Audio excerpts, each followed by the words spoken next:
Samantala mga kabrigada, ang Philippine Army raw kinumpirma na na-detect ang tangkang pagpasok ano to, ng isang grupo sa kanilang network mga kabrigada. Nandiyan na ba si Brigada Kat Austria? Anong napasok ito? I-brigada mo! Brigada Live Report. Natukoy at kinumpirma ng Philippine Army ang tangkang pagpasok ng isang grupo sa kanilang network. Kasunod ito ng aligasyon ng isang grupo ng mga hacker na nagkaroon ng data breach sa email ng Philippine Army at Philippine Navy. Ayon kay Philippine Army spokesperson Colonel Luis de Maala, tukoy na nilang grupong illegal na nag-access sa kanilang system. Nilinaw ni de Maala na hindi ito na-hack o hacking.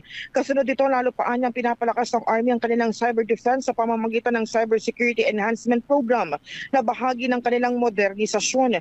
Napatid na walang nakompromisong impormasyon mula sa ukbong katihan. Samantala, sinimulan na ng Philippine Navy na investigahan ang data breach claim sa kanilang sistema.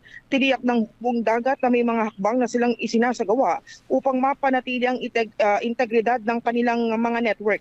Patuloy naman pinapalakas ng Philippine Navy ang kanilang cybersecurity defense upang matugunan ang anumang banta sa pambansang seguridad. Grupo ng mga hackers daw, Brigada Gab and Brigada Abner na nag-post sa social media pero na-take down na yung kanilang post na sinasabing illegal daw nilang na-access itong network ng Philippine Army at Philippine Navy, pero nililinaw ni Colonel Luis de Maala, ang spokesperson ng Army, na hindi na-hack. Bagamat merong kinumpirma niya na illegal na na-access yung kanilang network. Oh, ganun. Parang ganun din yun. Na-hack din. Napasok yung sila eh. Diba?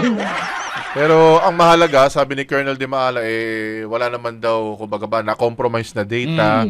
O, yun yung mahalaga doon. Abay, paano niya nalaman na wala na compromise? Paano diba? mo nasiguro, di ba? Oo.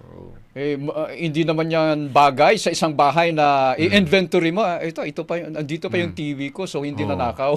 Impormasyon yan eh. Impormasyon yan Pwedeng kopyahin yan. Correct ka dyan. Nang naiiwan pa rin doon yung impormasyon. Oo.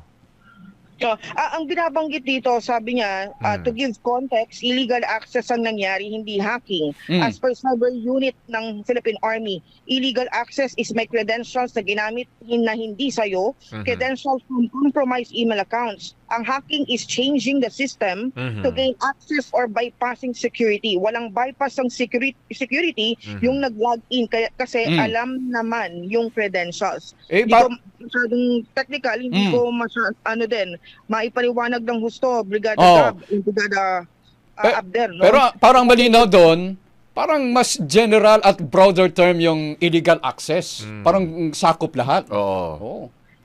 Okay. Pero ayun na ang magandang impormasyon, hindi naman daw na compromise daw yung mga information diyan sa hukbong katihan. Sige. Sige. Salamat, Catherine. Maraming salamat. In the heart of changing lives. Ito si Brigada Kat Austria ng 105.1 Brigada News sa Manila, The Music and News Authority. Ang bahaging ito ay hatid sa atin ng Power Cell Soya Coffee. Masarap araw-arawin.